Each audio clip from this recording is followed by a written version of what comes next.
You ask Tiger to solve. This deals with linear equations with one unknown. The final result is y equals -1. Let's solve it step by step. Simplify the expression. Expand the parentheses. Multiply the coefficients. Simplify the arithmetic. Expand the parentheses. Simplify the arithmetic.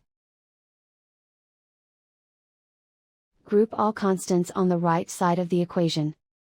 Subtract 12 from both sides. Simplify the arithmetic.